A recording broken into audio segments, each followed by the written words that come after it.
Kasagaran, masakit ang dalan sa pagbag-o.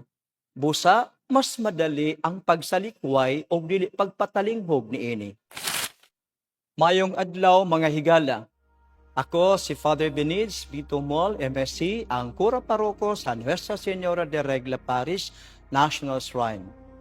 Magdungan kita karon nining pagpamalandong sa pulong sa Dios.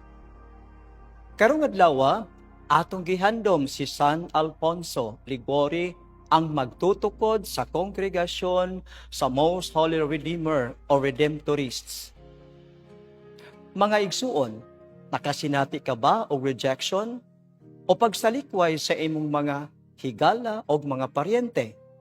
Do na ba'y mga higayon nga gibaliwala lang ang imong mga pulong, mga buhat o presensya? Usa ka masakit nga kasinatian ang rejection. Apan pagmalig-on kay wala ka nag-inusara, kauban mo si Jesus. Ang atong Ginoo mesinati usab niini aron ikaw kuyugan niya sa kasakit nga imong nasinati. Nakig-ampit ang Ginoo sa imong gibati. Sa atong ebanghelyo karong adlaw, giasoy kanato nga ang Ginoong Hesus nakasinati og pagsalikway sa iyang kaugalingong mga kababayan, kadugo og mga higala. Wala nila tuohi og dawata ang mga pagtulunan sa Ginoo. Ingon man ang iyang mga milagro. Giingon pa sa panultihon, familiarity breeds contempt. Unsa may nakababag kanila. Matud pa sa atong ebanghelyo, nakaila sila sa mga ginikanan o mga igsuo ni Jesus. Siguro, aduna sila'y bias sa pamilya nga gigikanan ni Jesus.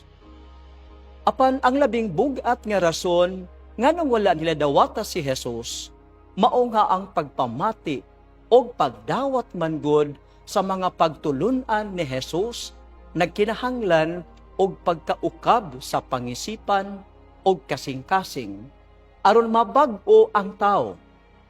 Ang mga katagilungsod ni Jesus nagpabilin nga sirado sa kasing-kasing og huna-huna.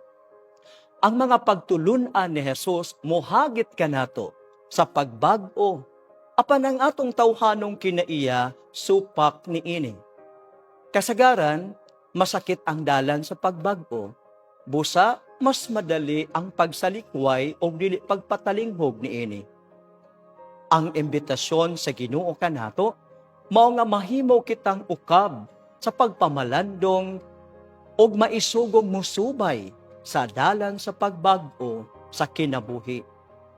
Pangutan-on nato ang atong kaugalingon kung unsa man ang aniya kanako nga angay kong isalikway aron madawat ko ang Ginoong Hesus sa akong kinabuhi.